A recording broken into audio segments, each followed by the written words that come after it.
Today I want to talk about Terran race that is the most resilient race among all races. It's just like a cockroach. It's like very difficult to kill. You just can't kill Terran.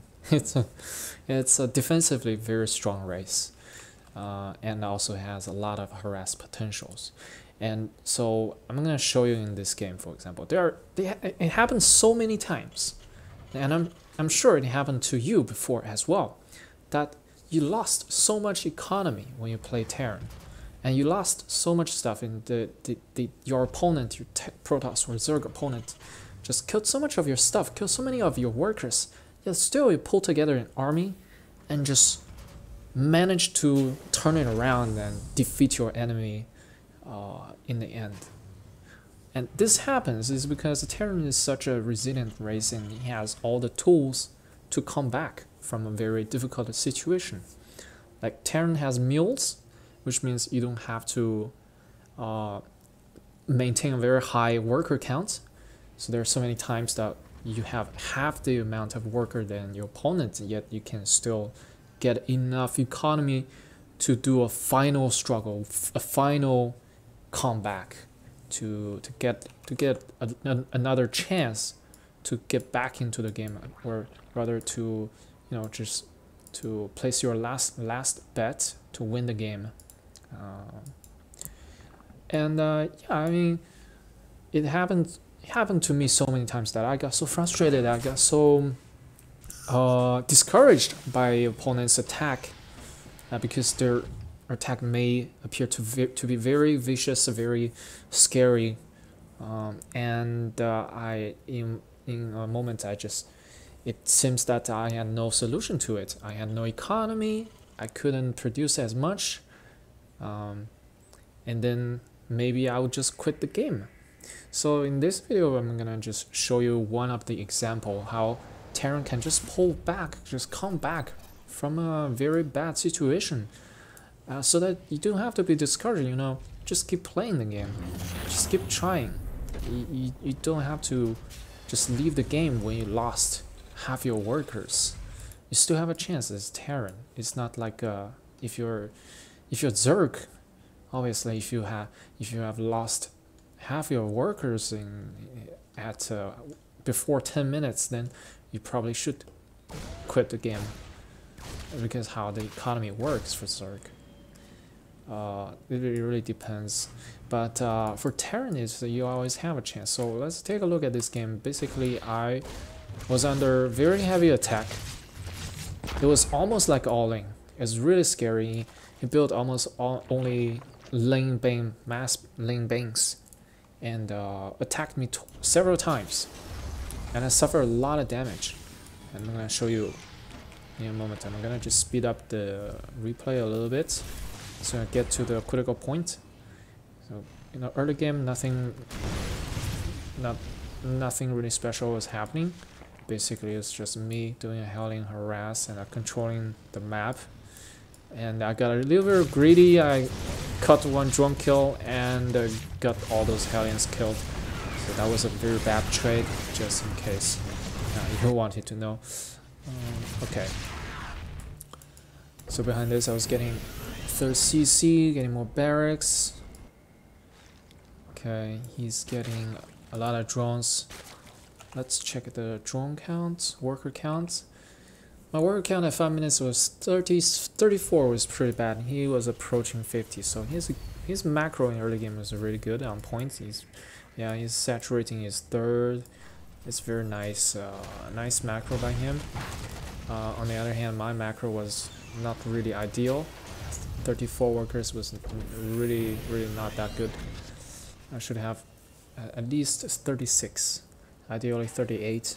If I was not distracted at all, I could have 38.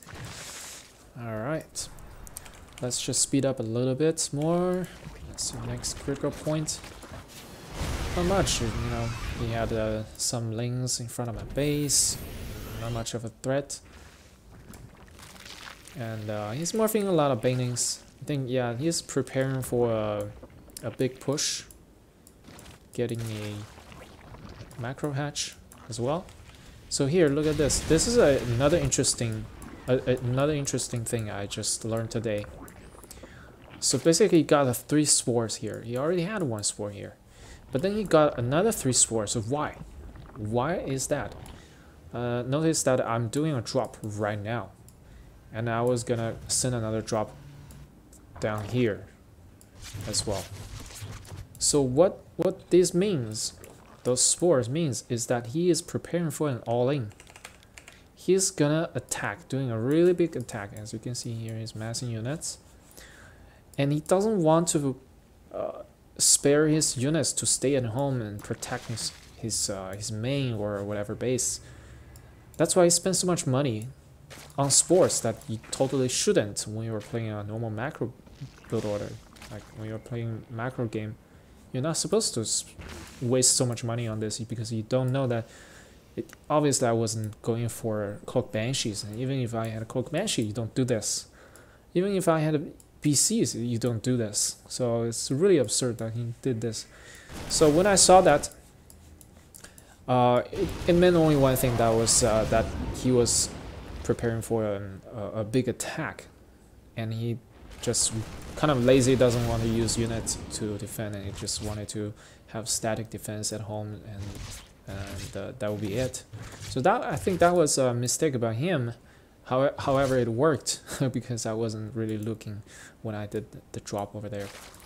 It worked, but it definitely it's not good for his macro. He could have 3 drones, be mining, and that's 75 mineral. Each spore could be spent on drones, and in turn would come you get a more return on his drone investment instead of the spores.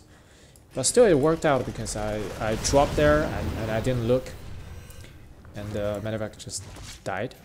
So here I decided to drop and send another double drop right here, as I said, and he just didn't care, right? As I said, look, he even got a bunch of spine crawlers and queens all here to defend. Actually, I should have dropped here. Why did I leave them here? Why did I fight those? That was so silly by me. So if you see those, a whole bunch of static defense like this and this means he's not gonna bother to defend. He's not gonna get units here to defend it. He's gonna get all units to attack you. So get ready for his big attack. That's the thing. Look at this amount of observing. That's crazy. You get a whole 2 big control groups of units. Look at this. He has way more units than me. Plus all his units were concentrated together, and my units were split. All right, let's just resume the game. Let's see here. This was a very, very sad drop. He just killed all the medevac instantly. There's no chance. I dropped the 2 marines or something. Yeah, I dropped 2 marines. It's pathetic. And here I just left it. I didn't touch it. And he was doing a huge attack here. Killed a lot of workers. 12 workers. I actually didn't do that well, the attack, because I had 3 tanks over here. 1, 2, 3. And this is a new tank. The other 2 just died. And I got a lot of good shots on the Zerglings and Banelings. And also, he didn't really micro that well. He was running his Banelings into my tanks.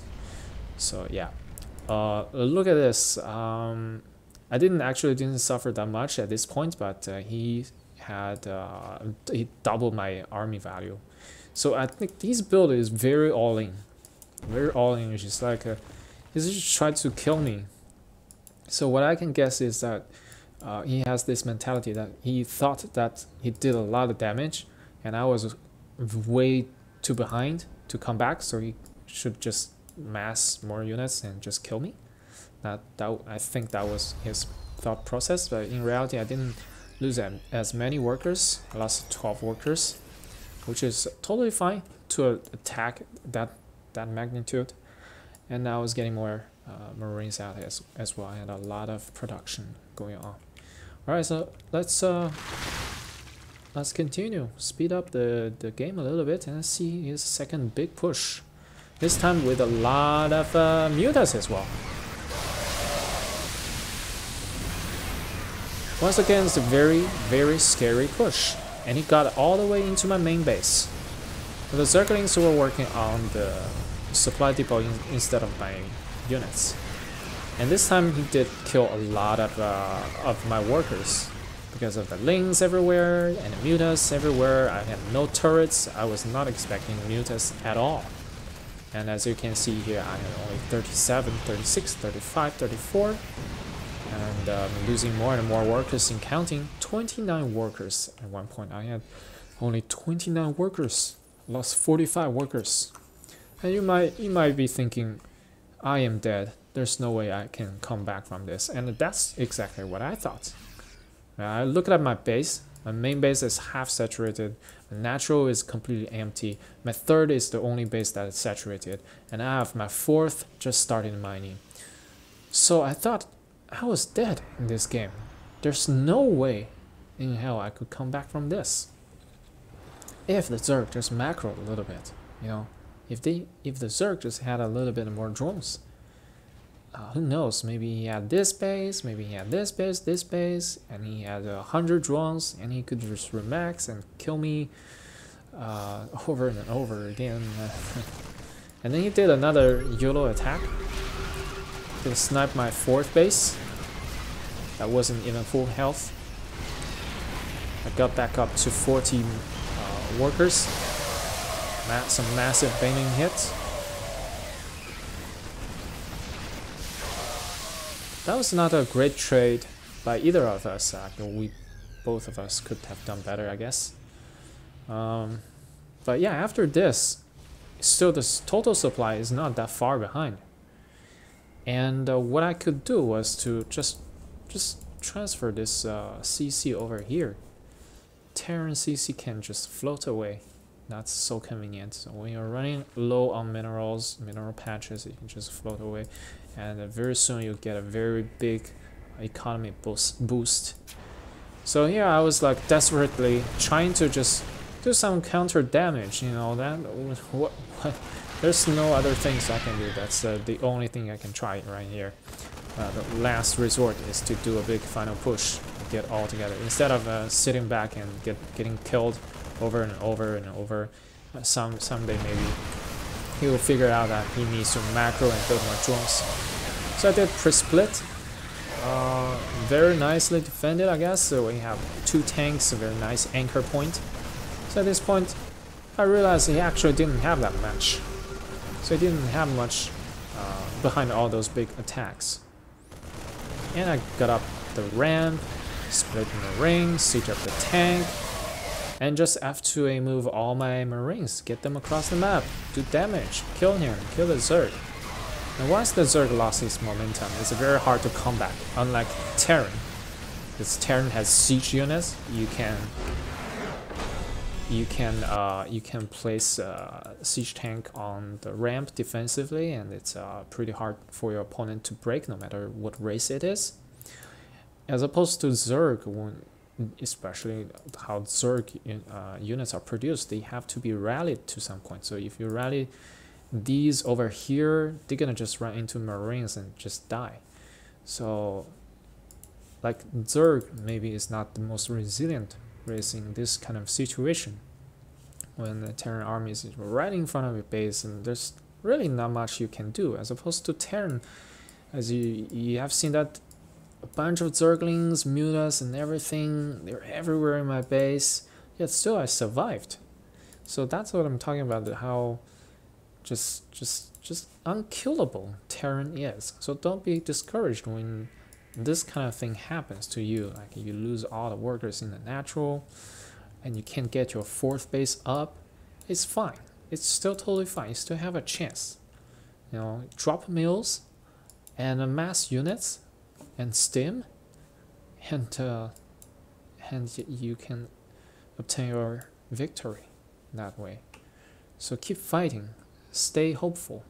That's all I'm trying to say. So this kind of game happens a lot, right? I really thought that I was so dead, because he did two big waves of push, and I lost most of my armies, and more than half of my workers. There was no way that I could come back but then I did. Just counterattack and kill him.